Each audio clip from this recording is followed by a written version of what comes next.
The inside of Coates. Watkins gets too heavily involved. And that's Whitehead and Coates.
Well, hello and welcome. Good evening to everyone joining us this evening on this live stream brought to you by VRRC, the virtual reality racing club, for the third round of the MSL GT4 eSeries. I'm your commentator, Anthony Jordan. Joining me is Martin Jones. Martin, how are we?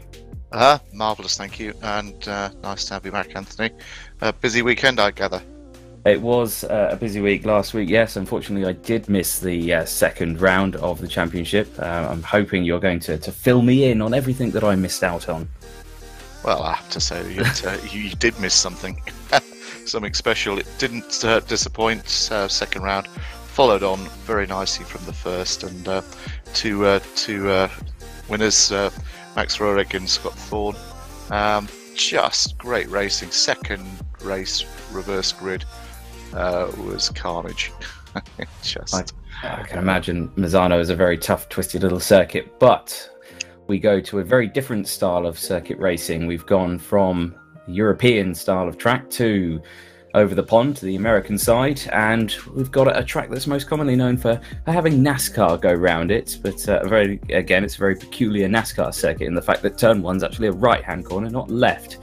It is, of course, the Watkins Glen circuit, comprising of 11 corners in total. We are running the full configuration layout, so we have got that inner loop and with the tight chicane with the very harsh curbs, and of course running down the chute around the boot.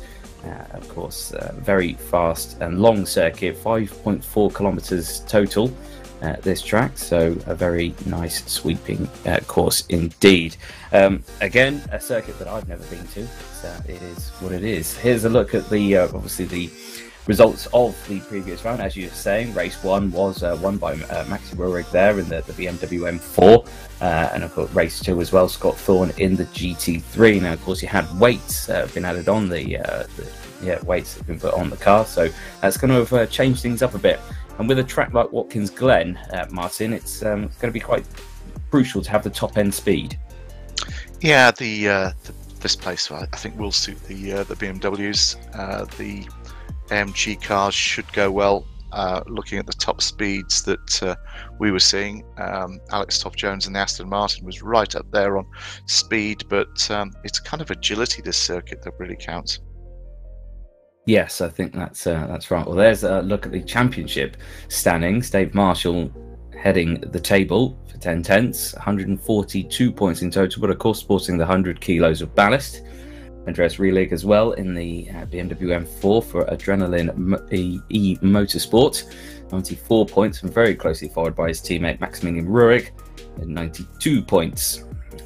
Fourth there, Jack McIntyre, another one of the 10 tenths drivers in the BMW, 87 points, and then fifth overall, Tom O'Farrell in the McLaren, 82 points. Dave Marshall gave us a lesson in how to win a championship.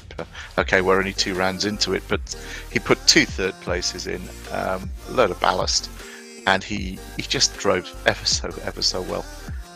It was more a Prost drive than a Senna drive, but yeah, he thinks about it, which I really do admire. Yes, indeed.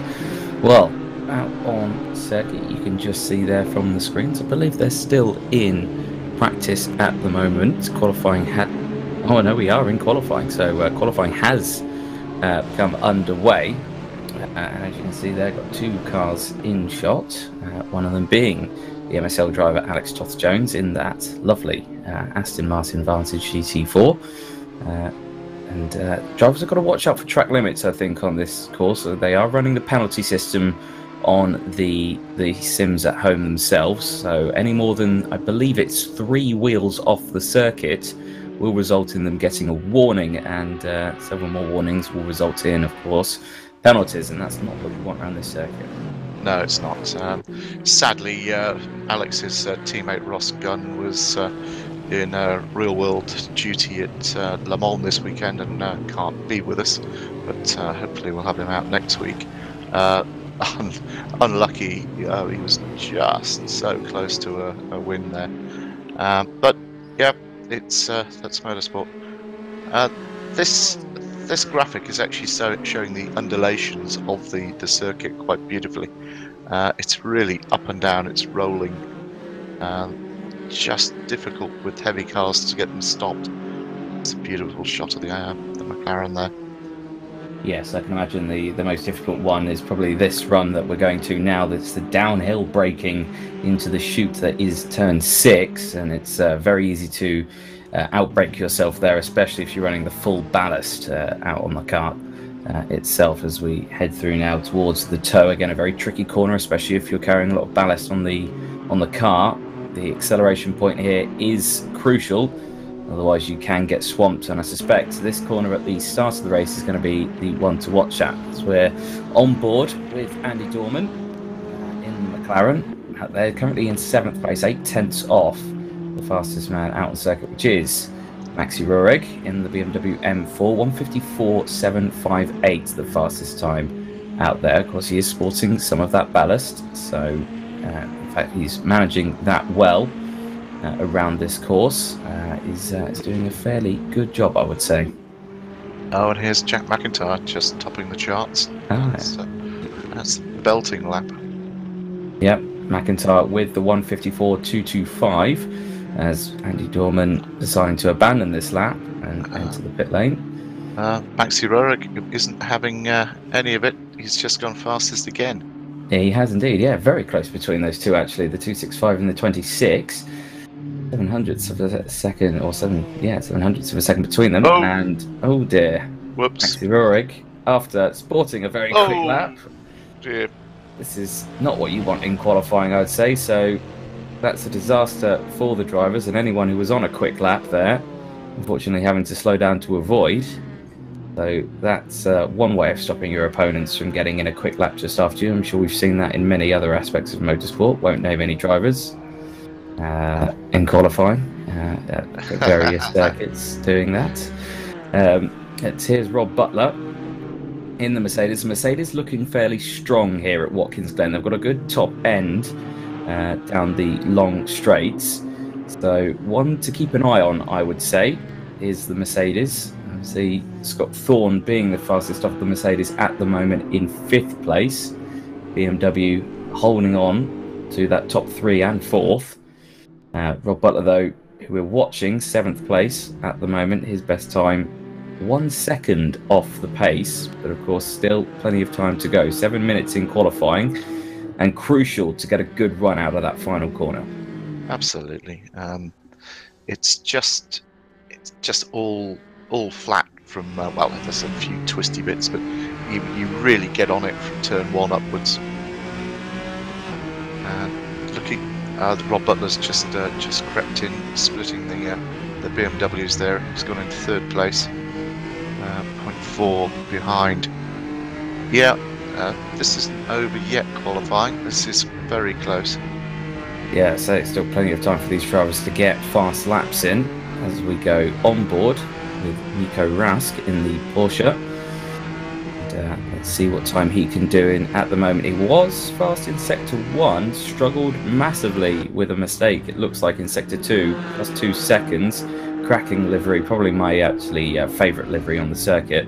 No offence to the MSL liveries, again, they look fantastic, but yeah, this one is very nice indeed. So yeah, definitely a mistake there. 45 seconds off the pace that last lap was, so he stays in P19 at the moment. Here's Dave Marshall, current championship leader, currently running the number 20, in 5th place at the moment, half a second off through Sector 1 straight away. So you can see that struggling with the weight of that car that's on board, and looks like track limits through the chicane as well. Looked like he took a bit more of that exit curb coming out to the outer loop. Yeah, he did take a chunk out of that. That's it just shows his commitment. Yeah, I'd say commitment, quite a crucial one on this circuit as they go through. Let's see how he can handle this very tricky uphill late apex turn 7 of the toe in the boot section. We're coming up to the marker for Sector 2. There it is. See, 1.5 seconds off now, so lost another second through that second sector. So even the best can struggle out on this circuit. Again, running a little wide out of turn 8, commonly known as the heel. So the boot, very appropriately named the toe, yeah. The boot and the heel. Turn 9, that Armco comes very, very close to you because it's literally a left-hand turn. It is, yes. It's very, very daunting, that one. I know that I've clipped that one in many virtual races that I've done. Through the penultimate corners, very banked, easy to carry a lot of momentum through these corners. Across the start-finish line, crosses the line, stays 5th. With a 1:55.048 is Andy Mellors, currently P12 at the moment in the 21, 1.8 seconds off the pace as he goes through the inner loop. Exits, nice exit there, a little bit too much curb, but gets through, hooking that inside curb. Now that is one of the favourable lines seeing from the drivers, is to hook that inside curb. As I say, it pulls you around slightly. Yeah, it's looking like a smooth lap, this one. I don't know if he's backed out there. I'm not sure if he has. We'll see as he goes through. He is fastest in Sector 1. So he's got a good Sector 1 time. Let's see as he breasts this hill. You see there, plus 2 seconds. So drivers struggling in that second sector compared to Jack McIntyre and Maxi Rurik. See what they're doing through that section, but up the hill now into turn 9. It's very easy to brake too early for this corner as well, because you've got you've got gravity against you. You're going uphill, so there you go. And there's prime example on cue. Yes, on cue. The Ford Mustang going into the barrier, and that is of course championship organizer Rich Hayden. Running a little wide, but across the line here, no improvement though. So here's James West, 21st place at the moment in the Porsches. The Porsches looking like they're struggling around this circuit. Yeah, they're not enjoying themselves. James Merrill is a very committed young man, and to see him 2.6 seconds off, yeah, that's the car basically. It's not up to this circuit. Yes, as looking at some of the data that I've got on my screen, the top end that the Porsches are reaching just a little bit less than some of the others. Not much, about half a mile an hour towards a mile an hour. But yeah, as you can see, one of the AMG's getting out the way. There is a look at the speeds that you can see that the cars are doing in terms of top end. Fastest roughly around 149 miles an hour. Most of the drivers reaching that, but across the line. Yeah, they're a great bit of kit, those Caymans. We had the Team MSL out at Donington at the weekend with Sarah Moore and James Dorlin. Both went very well. James had a second and a third, and Sarah got used to it. A couple of sevenths, and the car is great. What a great series! If ever you get a chance, look it up on YouTube. It's well worth a watch. Yeah, definitely. So I do mean to get myself down there and have a good watch at them, and see if I can get my bum in a passenger seat. That's what I want. Here's Kenny Press though. He's going through one of the only two Chevrolets that are out on circuit. This one running in 21st place at the moment, exiting the final corner, and that's something you definitely don't want to do in terms of gaining momentum across the start-finish line. And that's it still improves actually, goes up to 20th place. So despite clipping the barrier on the exit, does improve. Now here's a look at some of the cars a little further up the sharp end of the field. Harry Ormerod here, 8th place at the moment, sporting the number 77, 8/10 off, fastest lap out on the circuit. And as he's heading through now the heel, running wide there, so we'll be pinged for track limits. The track limit sensor is very, very sensitive around this circuit. Drivers have to pay very close attention to how many wheels they're putting off the track at one time. Yeah, top 9, really close.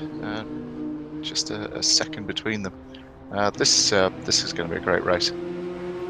It is going to be very close. It's all going to be about who breaks latest into turn 1. I think that's the pinnacle moment for this one. It is very easy again to outbrake yourself going into turn 1. And talking again, of which, here it is. Yes, yeah. Speaking about it, and that's a right turn. Yes, as they exit through, staying within the track limit, so that's good. If you ever seen a NASCAR race as they go here, there is a reason why that tarmac runoff area is there, is because none of the drivers stick to track limits. They all run out wide and then come back on just before they clip the grass up the hill. So running a little wide out of turn number 4 onto the back straight is Harry, and not getting the most out of the track. Going through the inner loop now, hitting those curves a little bit too much. It looked like it was on the grass there as well. Well, unless Jack McIntyre can pull something out, I think it's a Maxi Roeg pole position. It is indeed, yeah. Checkered flag has gone out. So Maxi Roeg crosses the line, takes the checkered. It's on provisional pole for the time being, as the rest of the cars are out, 153.973. And as we're following Harry Ormerod here, he was half a second off in sector 2. We're going to crest the hill here and find out, there's a bit of lift off oversteer there, so that's not ideal. And yeah, you can see there 1.5 seconds off the pace then from the pole sitter through sector 2. So that back of that car stepping out has cost a bit there. A lot of the drivers not hitting the apex for that turn 8 corner. Seems to be either maybe they're all slightly running wide, or maybe it's the favourable line.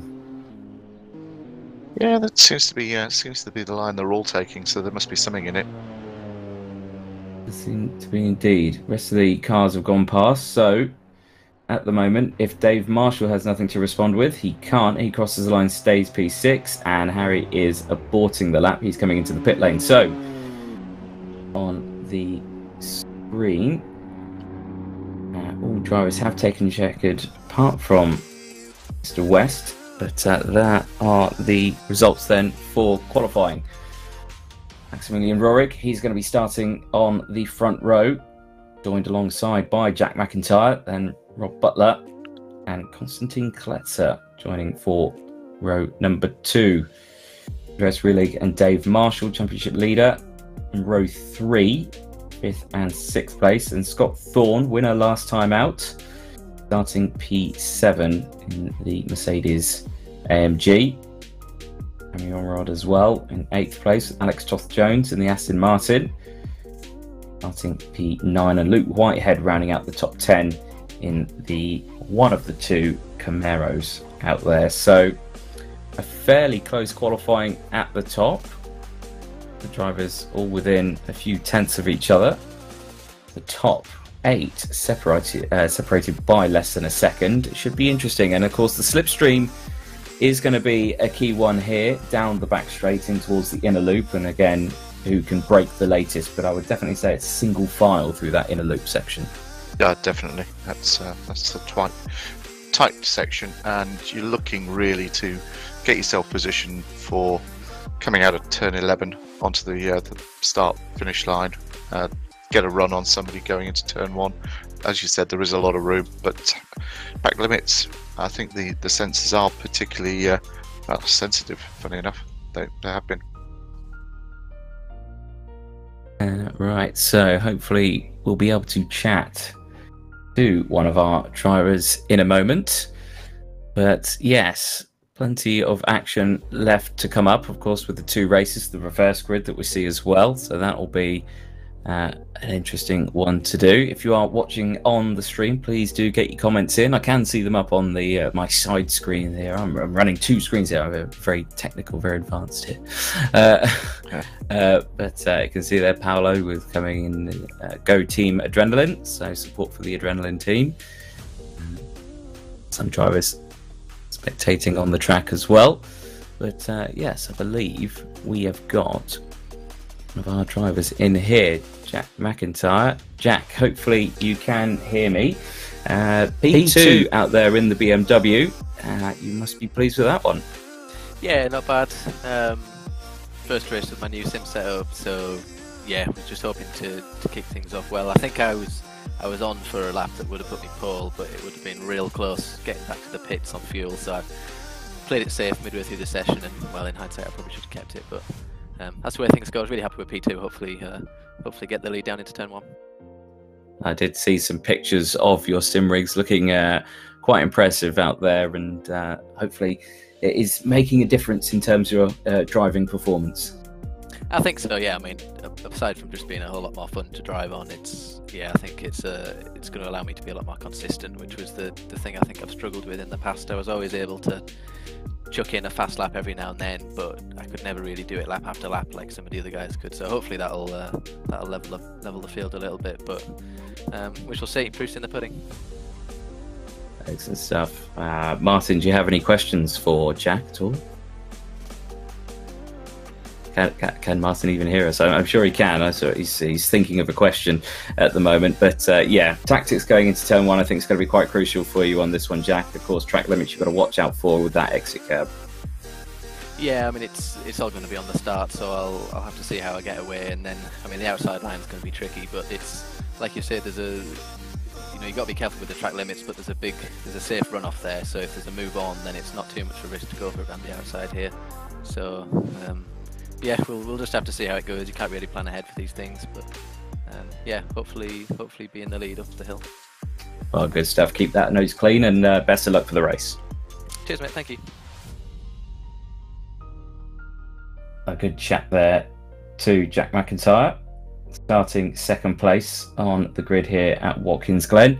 And again, it is going to be a tough turn 1. I know from previous races, turn 1 is going to be all about having that inside line, trying not to hit too much of that inside curve as well, because it is fairly raised and can massively unsettle the cars. So as we get ready for the race, qualifying has ended, and here we go for race number 1. All the cars lined up on the grid. Right, this should be fascinating. Turn 1, as you said. Yes. Jack sounded pretty sure of what he was going to do. Yeah, he has, of course, got that outside line here, and you can see it there. Black and red BMW N4 on the outside.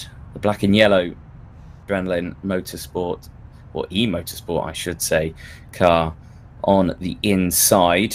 I suspect you'll see that group dive to the inside as much as possible and as quick as possible as we get going for the race.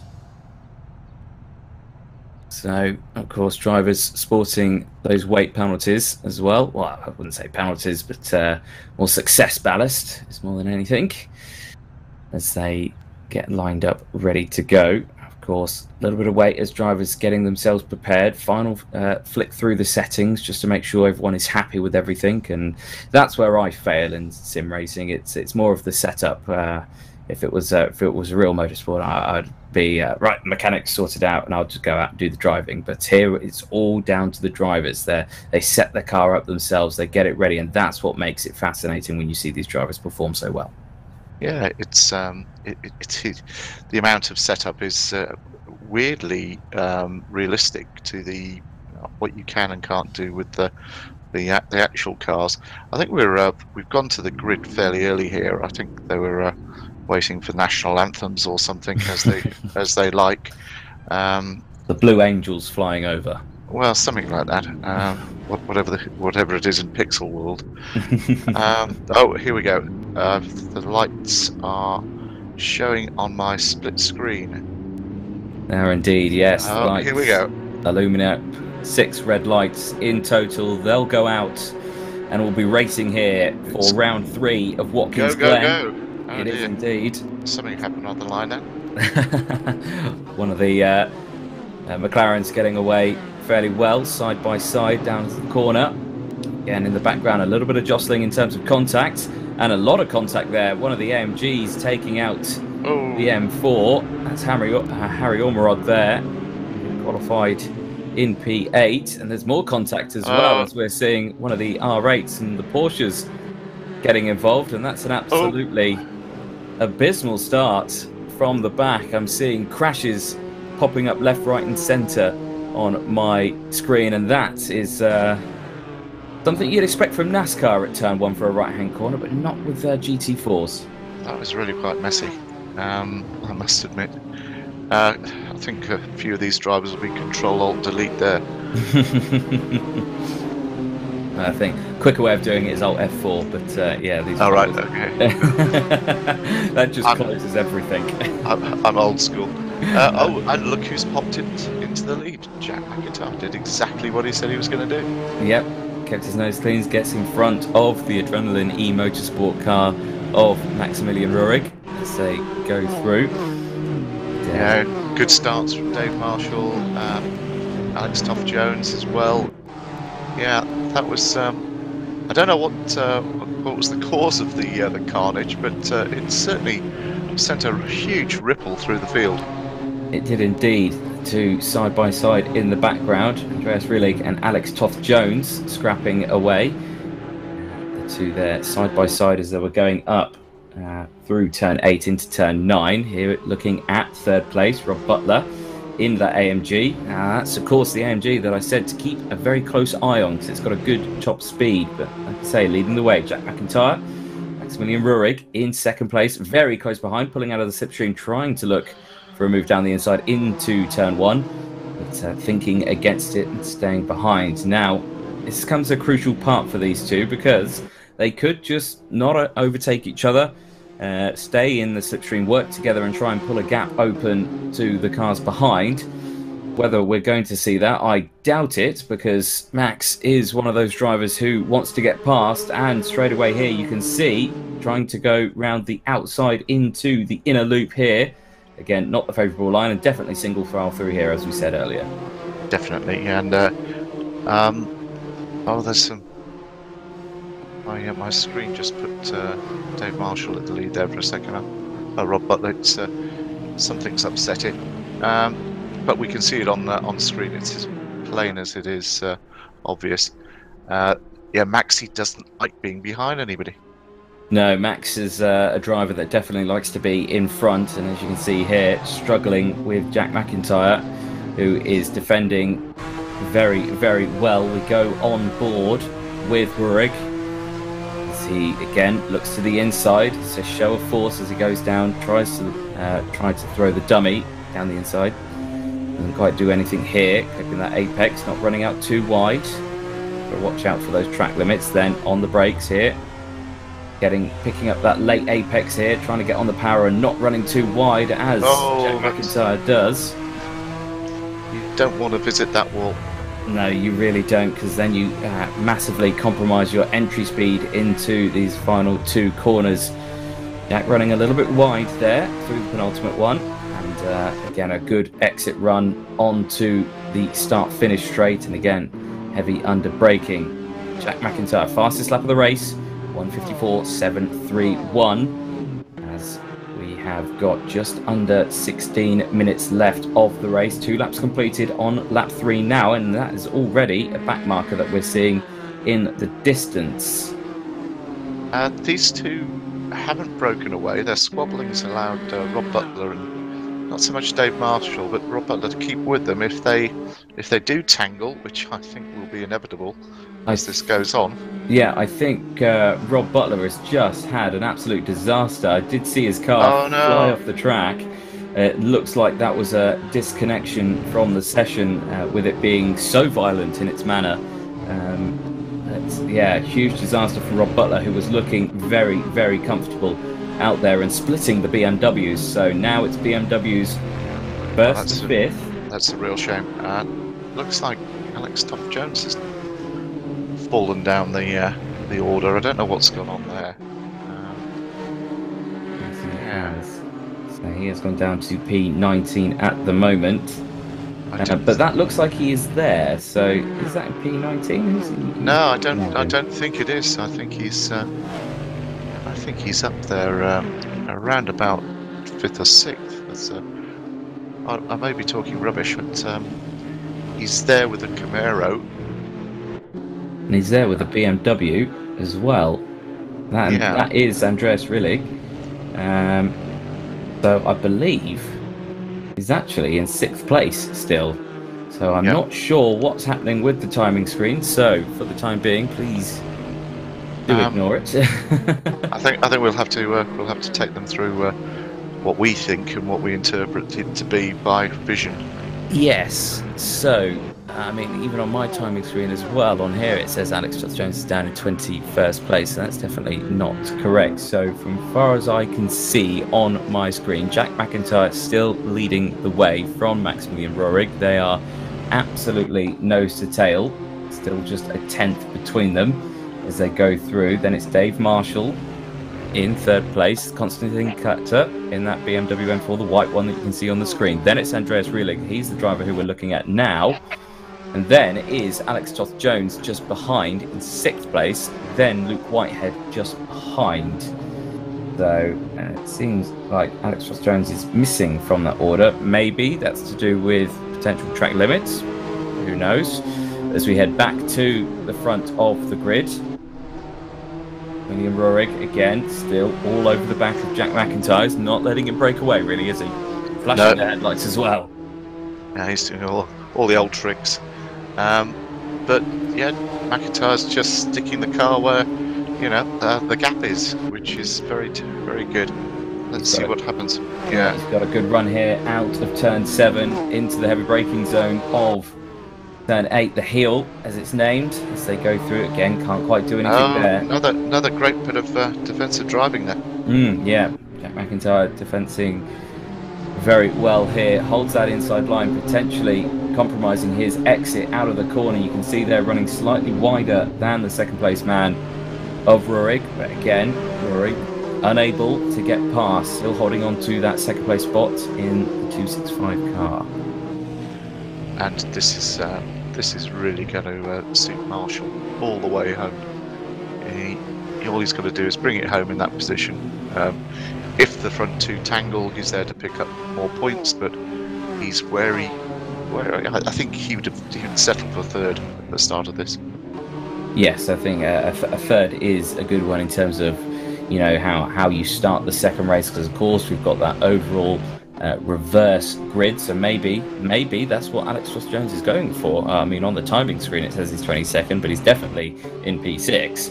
So we'll see how that goes, but side by side on the screens you're looking at the 2 Adrenaline E Motorsport BMWs. Maximilian Rohrig in the top screen, Andreas Rillig in the bottom screen, and again everyone kind of following in a sort of train here, no one going for moves just as of yet. And you can imagine that's all down to purely because everyone is so close. They're kind of waiting for action at the front, I think. Yeah, it's a strange one, this, because nobody seems to be wanting to make a move. And we're coming up to halfway, so tyres here, yeah, if the surface reflects the surface that's on there, it is quite hard on tyres. So we'll see what comes at the latter stages. Yes, so of course, fuel being an issue as well, not having to pit for fuel, but as they go through again, Maximilian Ruhrig furiously flashing those headlights and almost making a mistake.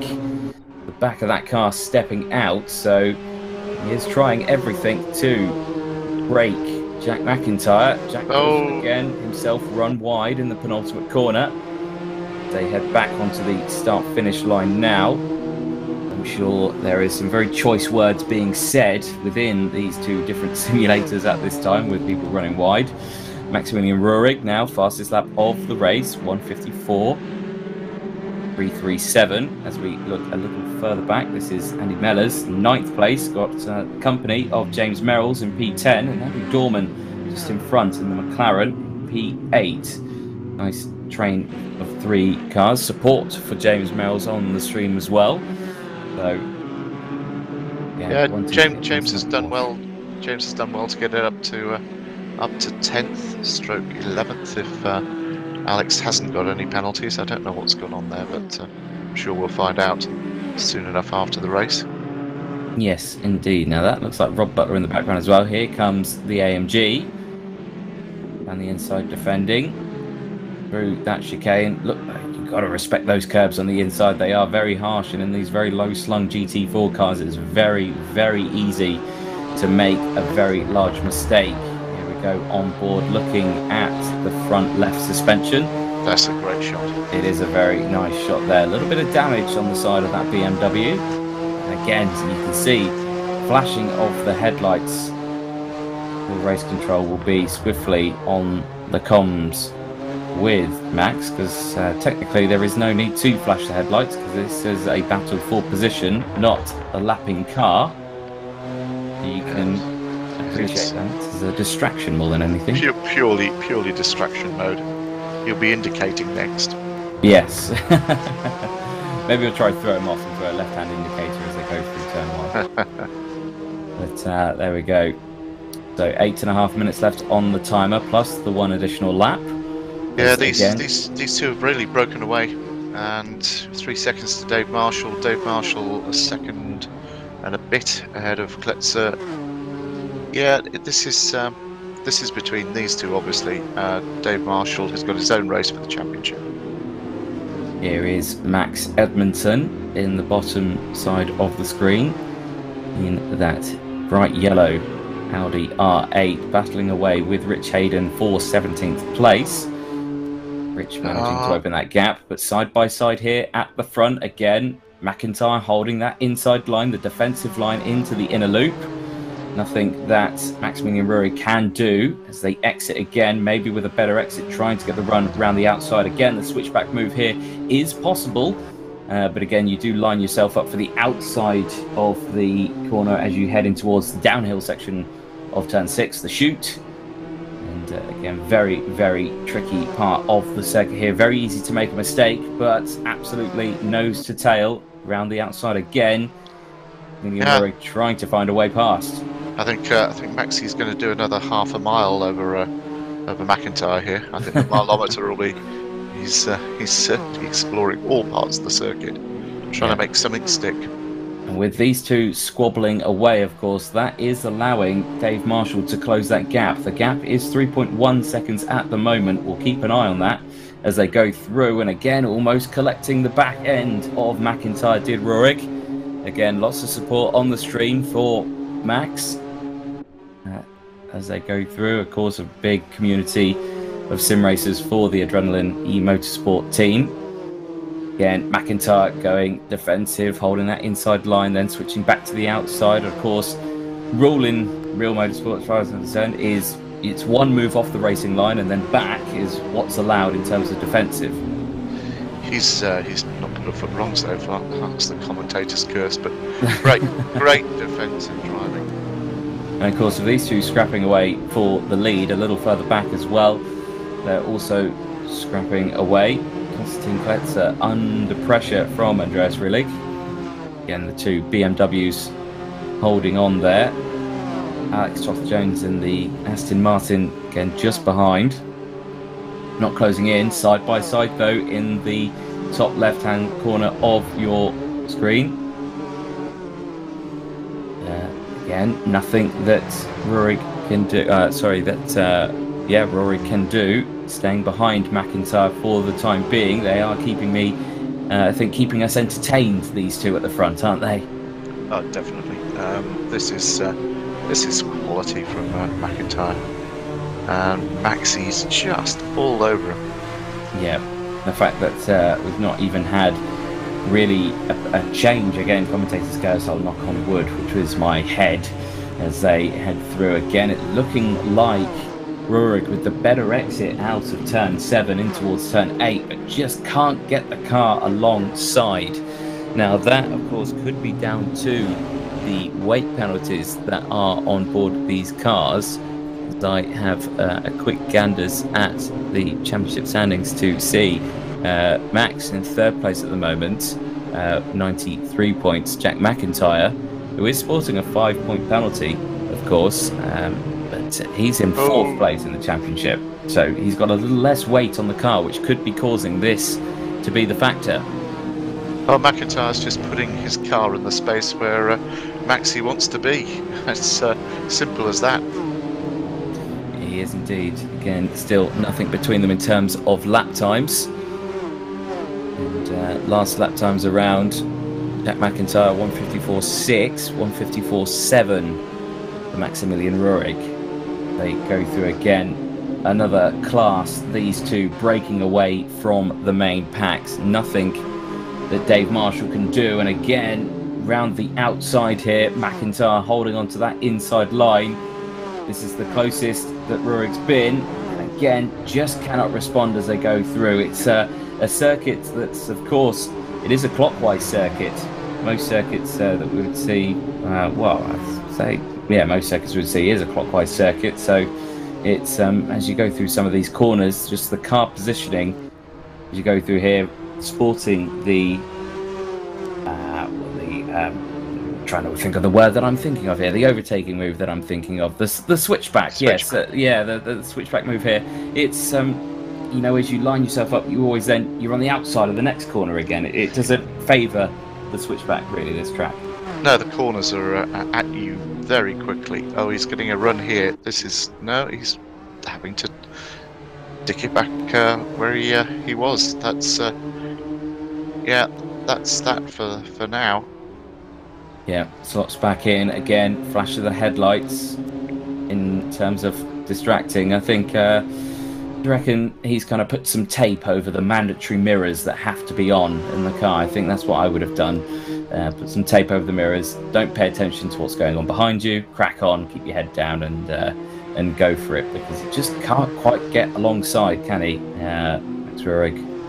These GT4 cars have rear-facing cameras rather than mirrors, which is quite interesting. So you're getting a dashboard full of flashlight. Yes, I can imagine that's quite a nightmare. I'm sure.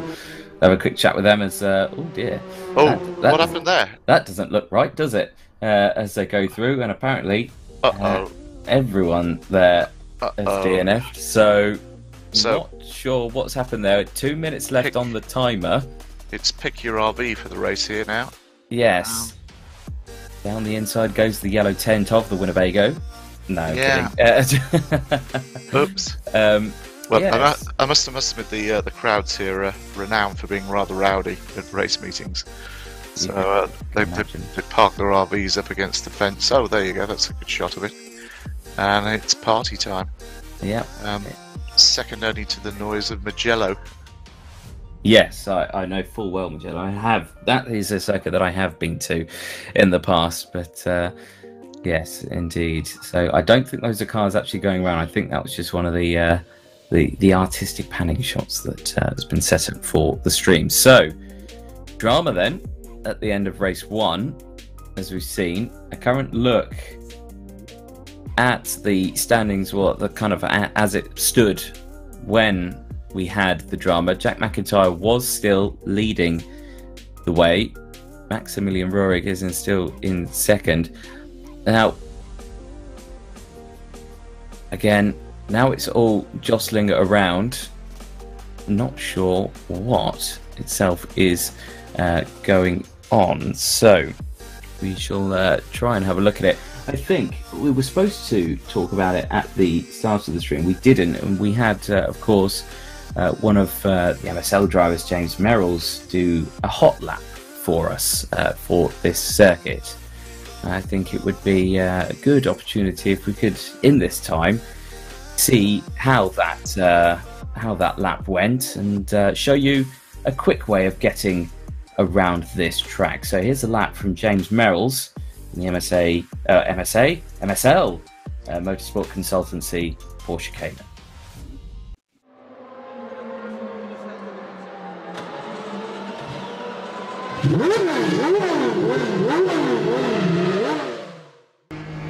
Hi there, I'm James Merrills, driving the number 88 MSL Motorsport Consultancy Porsche Cayman, and I'm back again with another hot lap video.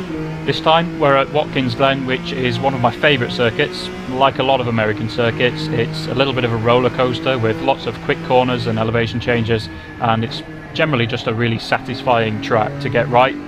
Speaking of elevation changes, the hill right here is really quite steep, so you might notice that I'm letting the car hang on to the gear a little bit longer, just so that we can clear the steepest part of the climb, and that way we can carry as much speed as possible onto the straight.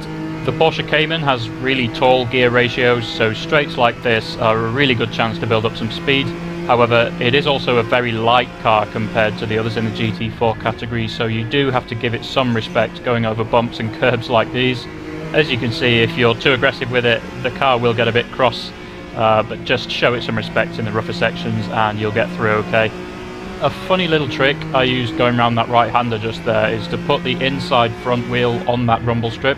It sort of pulls the car around the corner a little bit more, but you don't actually end up sliding or spinning the wheels. This next right-hander is really important if you're defending. The hill on the exit is so steep that you just have to get the exit of this corner right, or you will be a sitting duck to anyone behind you who is on the attack. As you can probably hear, I'm really stretching this gear out just to pull the car up the hill. You do have to be patient sometimes on hills like these just to make sure that you avoid short shifting too much. Trail braking now then into this next right-hander. Prioritise the exit because you will need to carry the speed up yet another hill. However, this hill is mostly a braking zone, so your braking distance is reduced here, which is handy. Again, prioritise the exit through the hairpin because you can really carry quite a lot of speed through these last two corners at the apex, so you'll want to build up some momentum for this bit. Again, use the curbs to pull the car around a bit and into the last corner. Don't be scared of the wall, carry your speed across the line, and that's a lap of Watkins Glen. I'm James Merrills, driver of the number 88 MSL Motorsport Consultancy Porsche Cayman. Enjoy the race.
well. And so, quick look from some of the sponsors there, which is good to see. Plenty of equipment and stuff that is possible to have a look at. And of course, as we head through, hopefully race 2 will be getting underway. I'm looking at kind of my side screen, and I can see that the man in charge of the server, which is Rich Hayden himself, who's also racing. So as you can imagine, he's while racing there was like, oh no, what's going on, and had to abandon his race to solve the issue. So I can see that they've put it back to a practice session at the moment. And I think they're just trying to get everyone to reconnect to the server. It's always this is one of the challenges that you'd see in sim racing further than real world racing. Of course, this is more of a virtual red flag compared to a real one.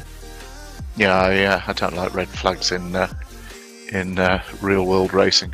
Much prefer this sort of issue. Great graphics of the car park. Just the I could just imagine the carnage and the bottles there. Yeah, Magello's hilarious. I really enjoyed the Formula 1 race there. That was a great thing, considering that's Ferrari's unofficial test circuit. They are having a very poor year. Yes, it's been a bit of a disaster in that aspect, hasn't it? Yeah, Mugello itself was a very, very interesting race that we saw out there, which was, I think, a good advert for them to go back, I think, next year. It's never been on the calendar before. It was the first Grand Prix there in the Tuscan Hills. I have been there in the past. I was there for the MotoGP. I went for the year that Valentino Rossi's engine blew up, and I've never heard a whole... Well, there was probably about 140,000 people at the circuit sigh at one time at a motorcycle blowing up. Yeah, it's incredible. When the race is on and you're driving along the circuit road, or the road to the other side of the circuit, and you've got these huge walls there, and you have no idea of the madness that's going on inside until you get in there. And oh my word, the din, the noise, it's just impossible. The MotoGP riders, they do sleep on the circuit in their motorhomes, and how they do it. We'd always stay in Florence just and suck it up with a 45-minute drive in the morning. It was, you didn't want to be on that circuit. For my trip, it was a long car journey down from Milan. Is how I got there. So I was in Milan at the time, and I thought, oh, let's go down to Mugello for the MotoGP. So we got our tickets. We came down. It was at the Arrabbiata 2 corner. So they've got the 2 Arrabbiata corners at the top end of the circuit, and that is where we saw the Force India, the Racing Point, go off this year around, which caused the red flag at that weekend, of course, tearing that barrier apart, and that's what's caused it, not because of an injury, but more the track was unsafe now to continue while they repaired it. Yeah, that's absolutely right. Again, great circuit. And then they're off to Russia. Sochi, an interesting circuit, Sochi. It's quite an interesting one, isn't it? Yeah, well, it's Mercedes dominated, and then the rest of the racing's quite interesting between the pack. I just wondering what we've got going on here, but you can see what they're doing, the guys. Yes, I am watching on the screen. I can see that the drivers are, I think, in the pit lane right now in a practice session, so I think they're just loading it up, making sure all is correct for, of course, race 2. But going to have a quick look at the standings and see if what happened has stuck. So down Watkins Glen, so I can't see any results yet for Watkins Glen, but because the championship is the round itself is still in progress, so with the software that we use, it is unable to see the results for it. So yes, I'm being told in my ear, the man who's miles away from me, that it's going to be a random grid for race 2, so not the reverse grid that we would usually have. And I think that's of course just down to the fact that race results were just unclear from race number 1 from the disconnection. So I think that's a good call from the race direction team of going for a random grid, which I think should spice things up a little bit. Oh, there's no doubt. It just depends on how random it is. Let's see what they come up with, and let's go racing. Yeah, of course. With Rich Hayden being the race director, if it was it's a random grid, I'd probably definitely put myself on pole. But we'll see what happens. We'll see when the cars join the grid and the order that they will be in. But yeah, a very interesting situation that we're seeing. A first for the GT4 eSeries. But yeah, it's a difficult one to tell. Lots of marquees there as well, isn't there? I'm sure they're all bars. They'd definitely be beer tents. Yeah, well, they're 100% beer tents, aren't they? You'd definitely find me in one of those very swiftly, I think, if I was at a race meeting. But yeah, especially with the nice weather that you would expect here at Watkins Glen. But yeah, it's again a lovely facility, lovely circuit, and I do hope one day that I will get myself there at one point. Yeah, I think the last F1 GP was 1980.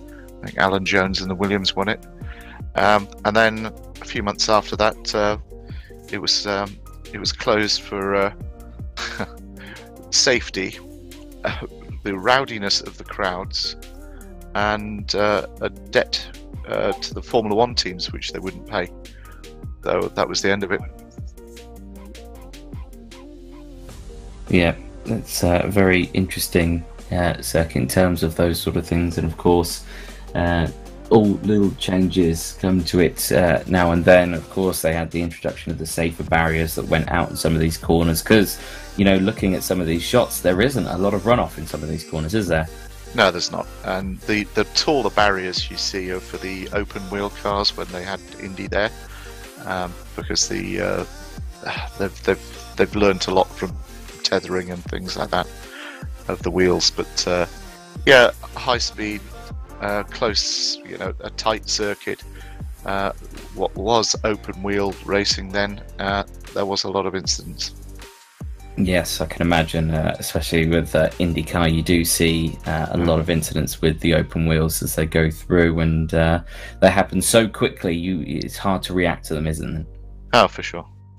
And NASCAR, that's great fun around here, and it does get a great, huge crowd. Oh, funny enough, yeah. Rich Hayden's put himself on pole. That's great. Good evening, everybody. And, there he is. I have to apologise. We have had a major server malfunction, and everybody got kicked out of the server. So I have had to restart the server. Everybody's going to rejoin. We're going to run one race with a random grid, and it is a coincidence that I am on pole. But do not worry. Do not worry. I will be getting out of the way for the fast guys coming through. The word was random. Well, it will be curious to see, of course, where the front two are. So Maximilian Rurik starting in 9th place in this one, but then of course it was I'm trying to think of McIntyre. That was it. McIntyre. Yes, Jack Mack. Yes, where is he starting? I'm trying to look for him on the screen in front of me. I think, yeah, 21st to 22nd, so that's a disaster for Jack. Of course, he's going to have to try and absolutely battle through this field. But as you say, a quick response from the team at VRRC to organise and get the next race underway, despite the fact that been put on pole. As I said, do not worry, I will be getting out of the way quickly. So we're at 2 minutes now to race start. So I thought I'd just pop in and explain what the problem was. So massive apologies, but unfortunately we do have technical issues from time to time, and this is one of those. So we've had to deal with it as best we can. I'm going to leave you guys to it now and get back to the grid. Excellent stuff. Thank you very much. That was Rich Hayden there, the series organizer, in the Mustang that you can see on the screen. Again, he says it's random, but very conveniently he's on pole. I'm sure it is random. It's just yeah, it has happened. So as you can see there, the 21-minute race. I think it's a 1 minute timer that they'll have on the grid when it starts, plus the one additional lap.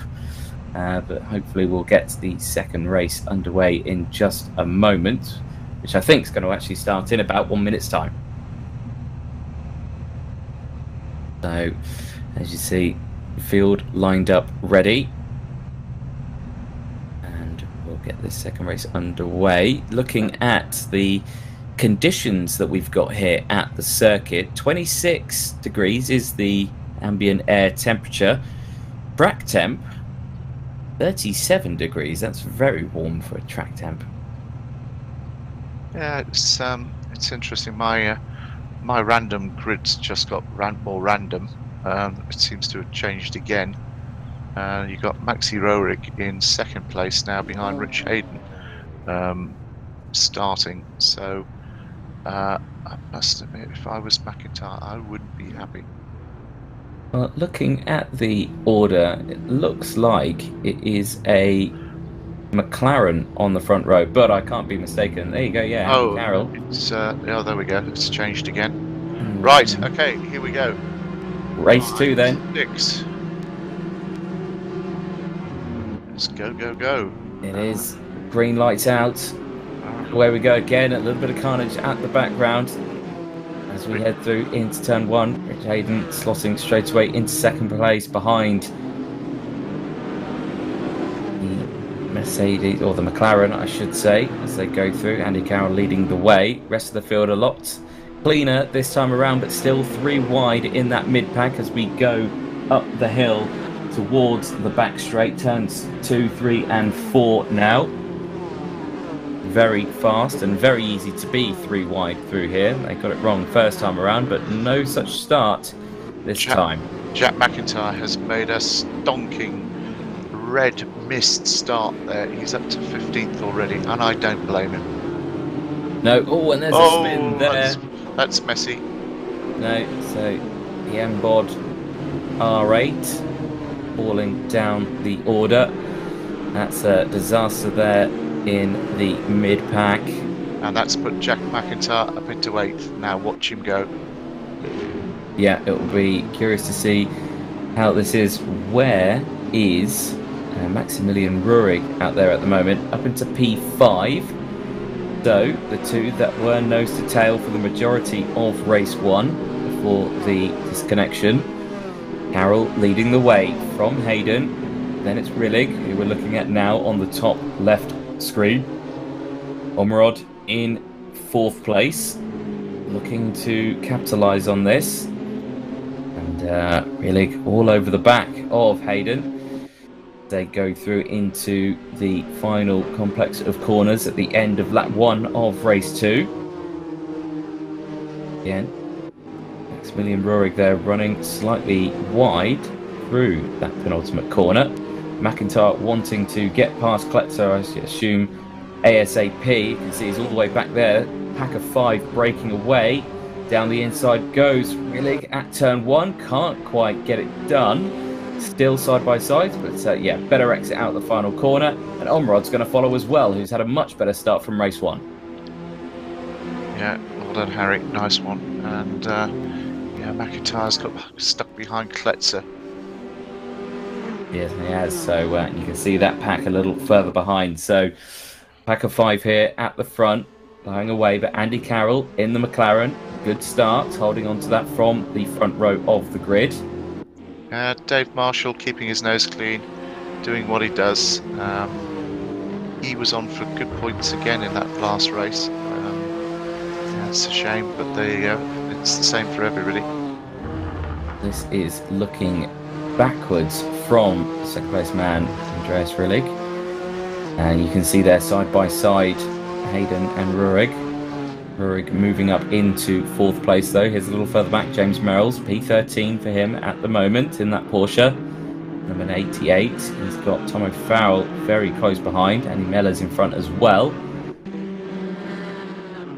As they go through into the boot, a dive down the inside from the McLaren, trying to get on the power as soon as possibly can. A bit of side-by-side contact as they go through, still side-by-side. It's going to be who breaks latest in towards the heel at turn 8. And it looks like that's signed, sealed and done. So yeah, you've got Jack McIntyre, he's just taken Kletzer. Dave Marsh is right behind Kletzer now. There's a real gaggle there. Oh, well, they've dragged each other wide there. You tend to see that happen if you're following a car. He goes wide, you tend to follow him.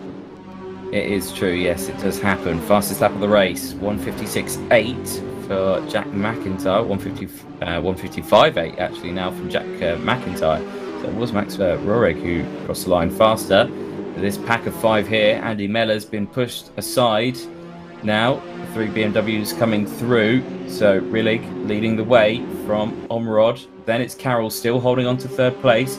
Rurik, though, on the inside line here for the chicane. Side by side, though, at the front. Omrod takes the lead. Can he hold that lead as they go through the chicane? No, he can't. So slots back into 2nd place. Of course, with these guys battling, that's going to allow McIntyre to close in on this pack if they keep scrapping away. But he has got a bit of time to close up to them. As they go through, Rillig leading from Omrod.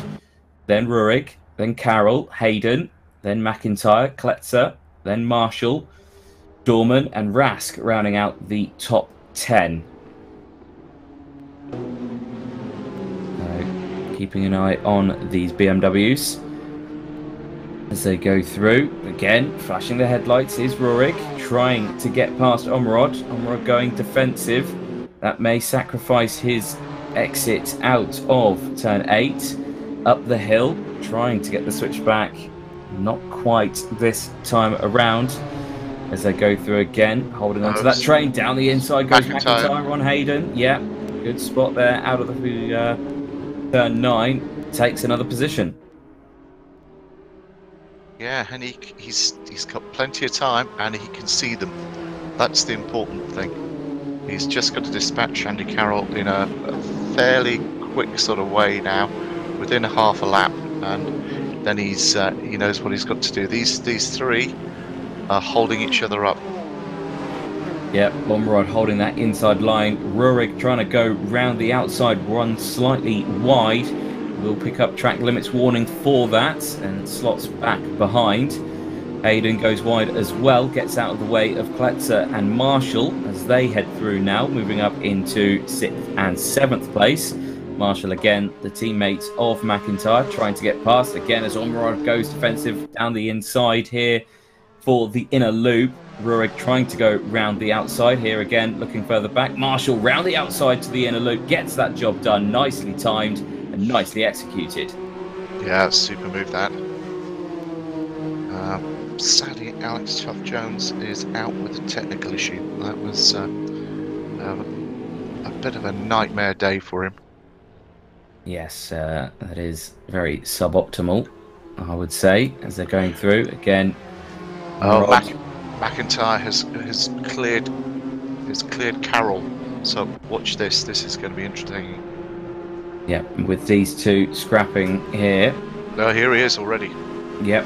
Rurik, though, on the outside, moves into 2nd place on the straight. Can he hold it round this final corner, going the long way round?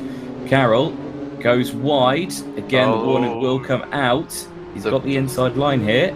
The track limit beeper will be going off in his ear like crazy.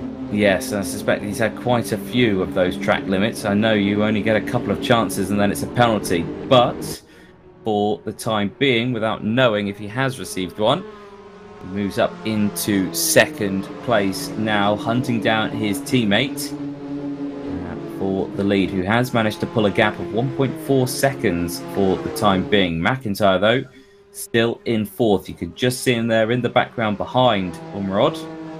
But it's BMW 1, 2, 3, and 4. He's a little further back, Paul Lamery, as he's in P10 at the moment.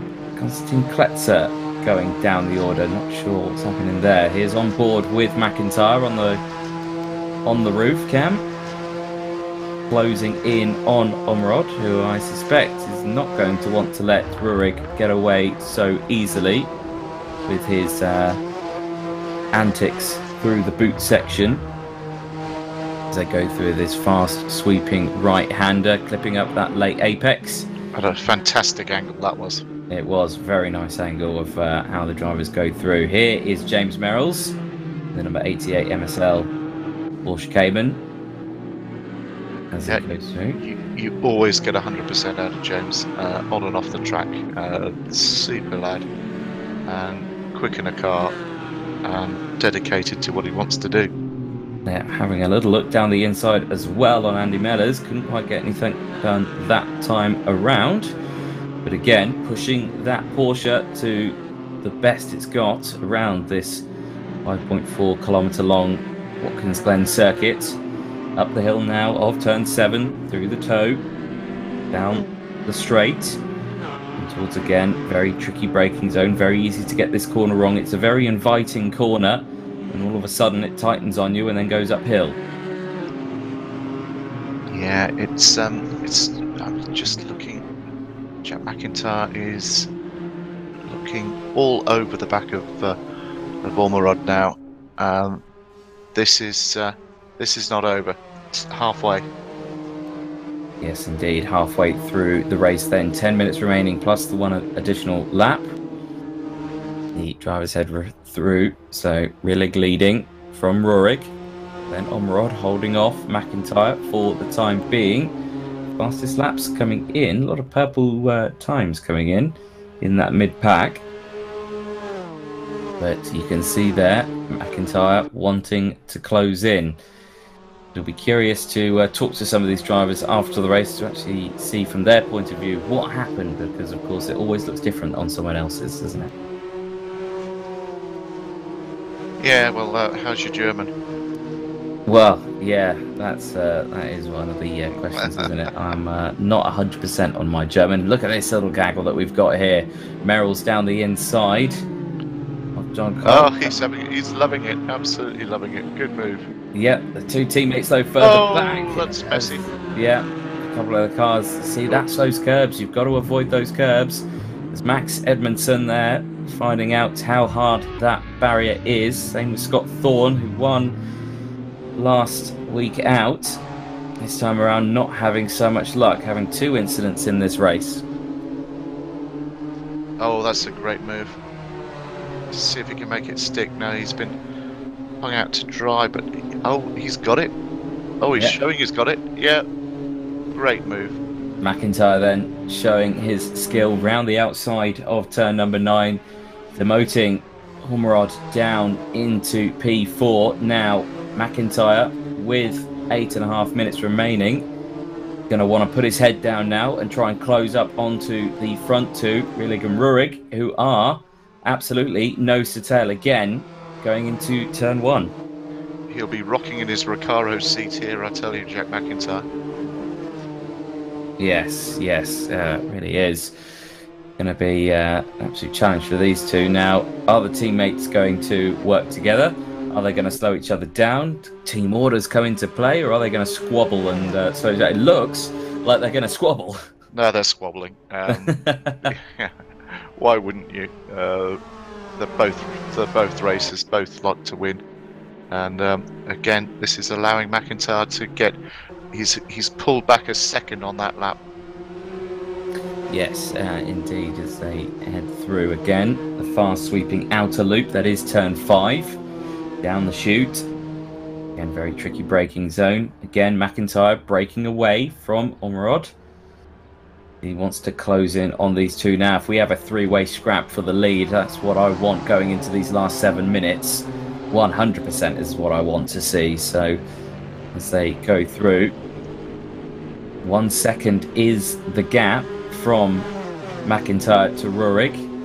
We'll keep an eye on that as they go through into the braking zone again. It looks like Rurik has slightly come away from Rillig.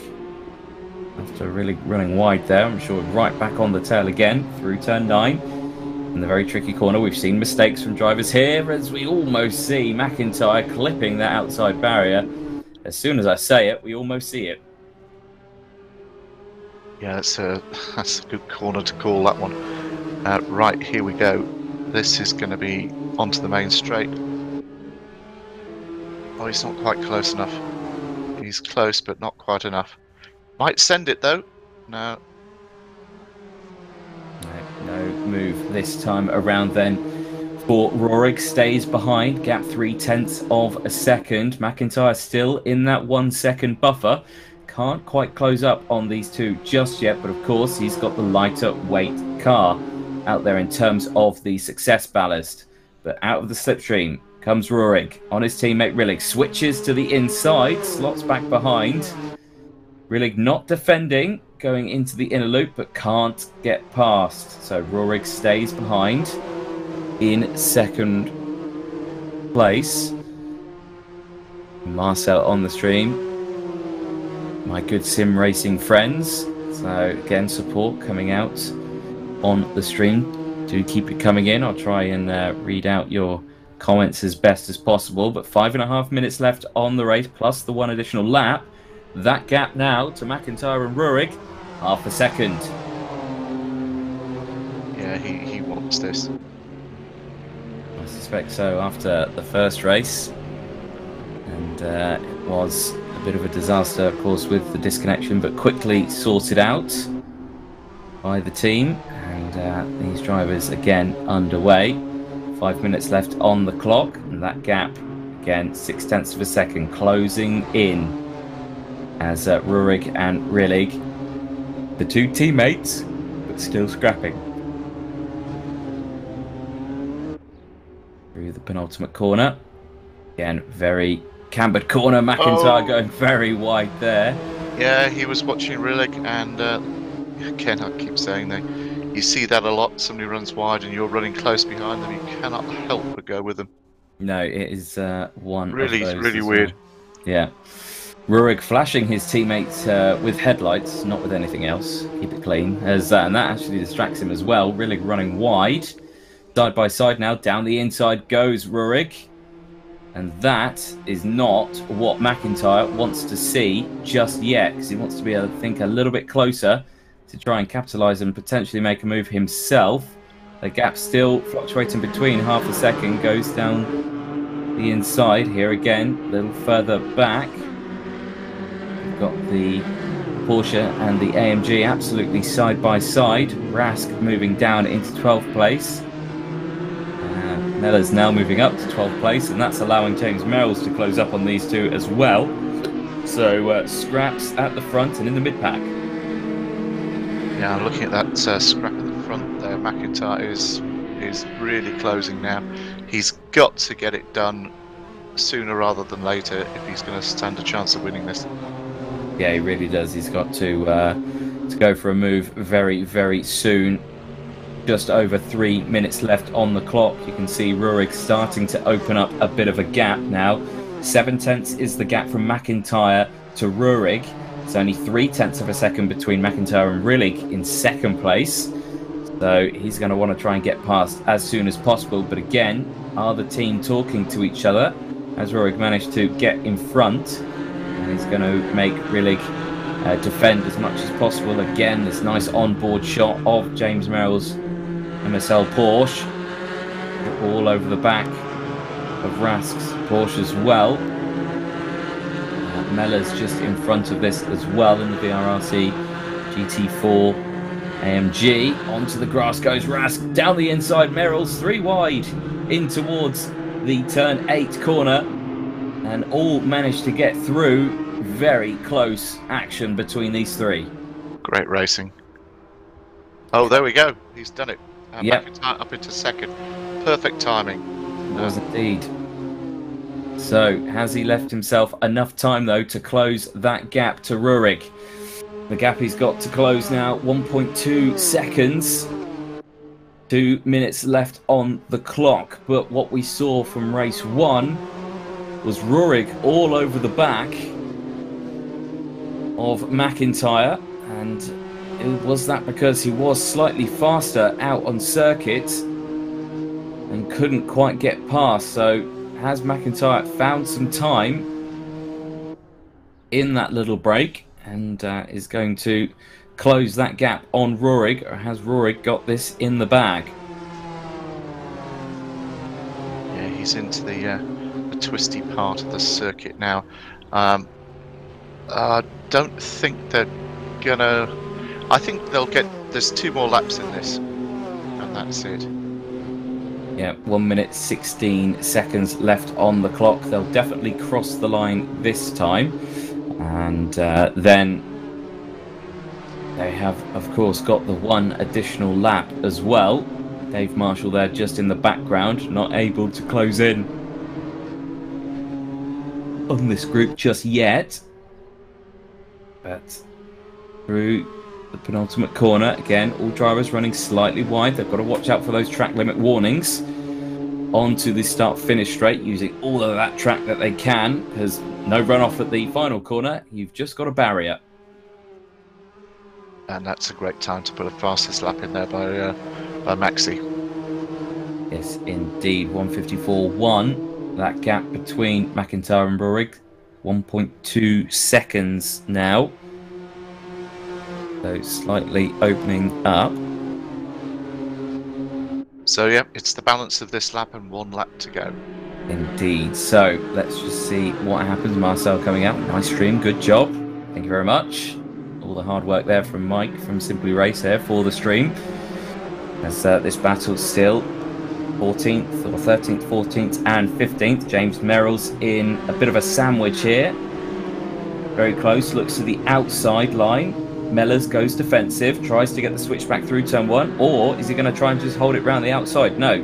Now he's under pressure from Edmondson, who had a bit of a drama earlier on, managing to get alongside Merrill's. Merrill's with the inside line here, but of course, very easy to hold the speed. Cuts the door, closes the door on Edmondson, holds on to 14th place. Yeah, he is the Frankfurter in the bun there. He is indeed. A little bit of contact under braking through the chicane. Edmondson round the outside here. We said it was single file. Edmondson, though, finds a way through, moves up into P14. I don't think James was ready for that one. I don't think anybody was. That was oh dear. Oh dear, just put 2 wheels on the grass there, and that was it. Yeah, and I don't think Edmondson was ready for that one. So, that's for sure. Yeah, massive disaster then. As soon as Edmondson makes a move, loses a spot straight away.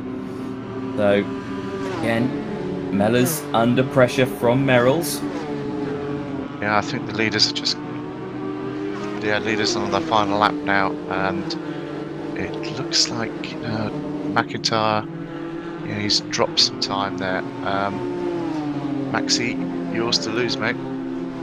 Is indeed. So Maxi Rurik leading the way by 1.5 seconds. I'm sure McIntyre is still going to be happy with a 2nd place result in this race. Of course, as they head through now, still the main screen on this scrap for P13. Mellors and Merrill's. Oh, Mellors hitting the wall, now under pressure from Merrill's, who goes to the outside, has got a wheel on the grass, forces alongside. Can he get it round the outside into turn 1 on this final lap? No, it doesn't look like he can, and again under pressure from Scott Thorne, race winner last week, out alongside. Again in the top right hand corner of your screen, the 650 of Max Rurik. Still leading. McIntyre not close enough behind. 1.6 seconds still the gap between 1st and 2nd as they're heading in towards turn 8 now, the heel section of the track. But on the main screen again, side by side, the 2 AMGs. Scott Thorne going round the outside of Mellors into the inner loop, gets it done, moves up into P13. Merrill's demoted to P15, but are going alongside looking for that P14. Now a bit of side-to-side contact between the two of them.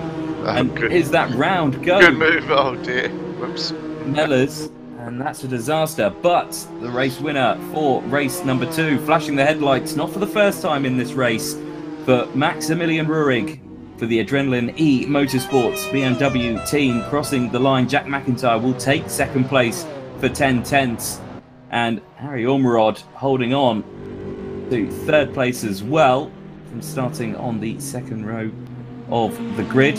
Here's Andy Dorman, 8th place. Is going to be crossing just behind Rob Butler in the AMG, just in front, 7th place. Good result for Mercedes. Rich Hayden with a good result, 9th place from the front row of the grid. In the number 1 Ford Mustang is Rask again, had a close race earlier on, under pressure. Holding on to that one though, taking 12th place with a good exit out of the final corner. Scott Thorne as well, gaining those extra couple of positions, moving up into P13. And James Merrill's as well. Oh no, Andy Mellors going off the track again. Looks like looks like a broken front right suspension there, crabbing furiously. Yeah, look at that. It got the steering full to the left and it's barely turning. Oops. James Merrill's committed as ever. Great racing again, and it'll be interesting to see what the VRRC do about this round with that technical issue. And it's not for me to surmise, but just to enjoy. I think my driver of the day, mentioned him a lot, was Jack McIntyre. First race, brilliant defence. Second race, great charge through the pack. Can't take it away from Maxi Ruhrig though. Great win. Oops.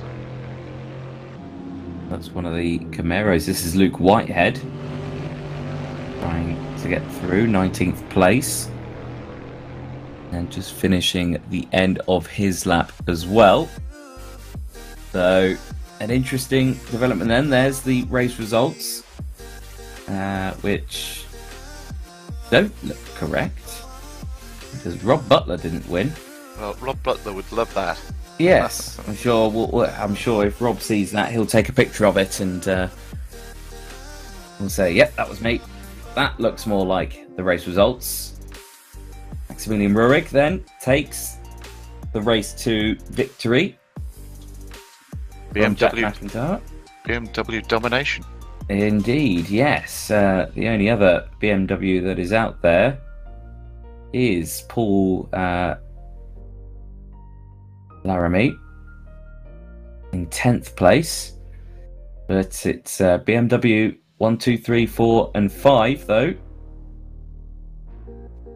So an interesting race for race number 2, but still very close at the front.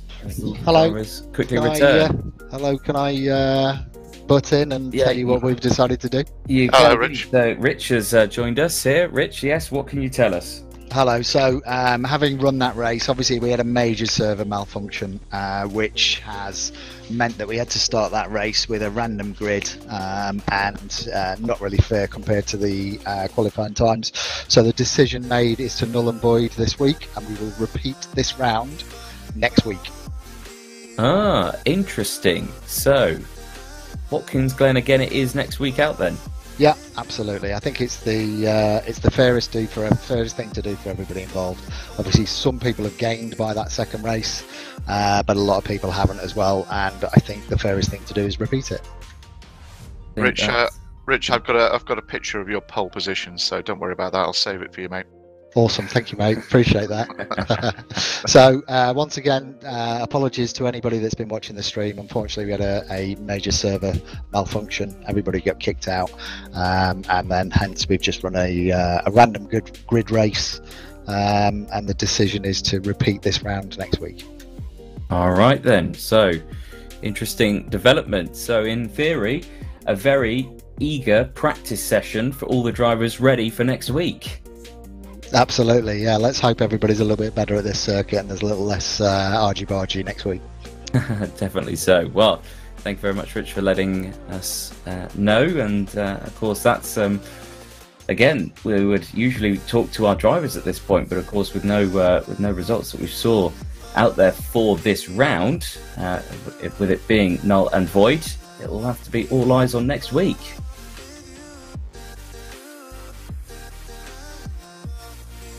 Right then, so, well, that's a rather large development. Of course, there was still lots of supports out for the Adrenaline eMotorsport team for that one. So no championship points after this race. The standings will stay the same.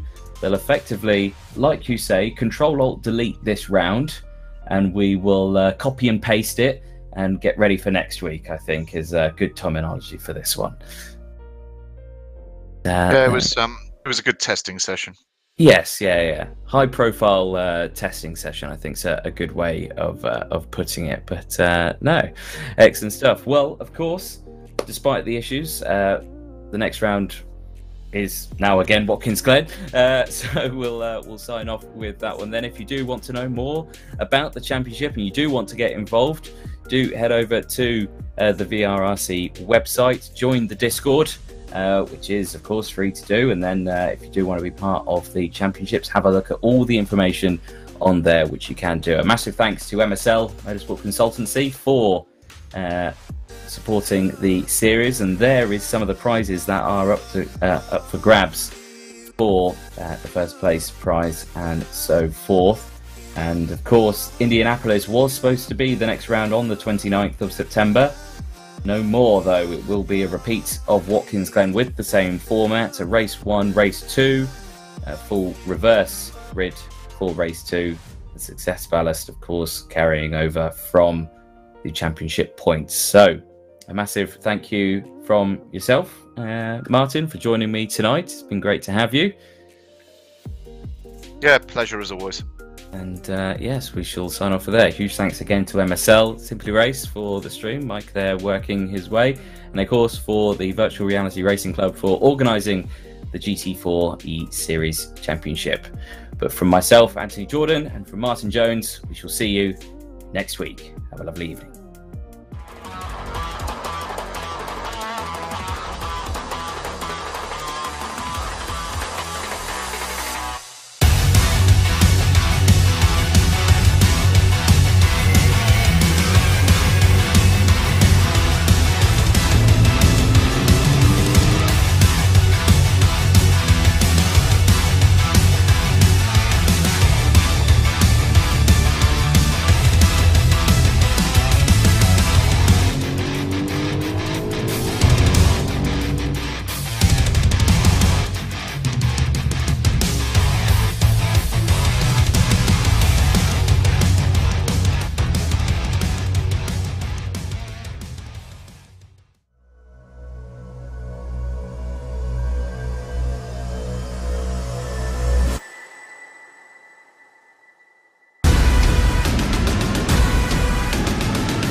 The inside of coats. Martin gets too heavily involved. And that's Whitehead and Coates.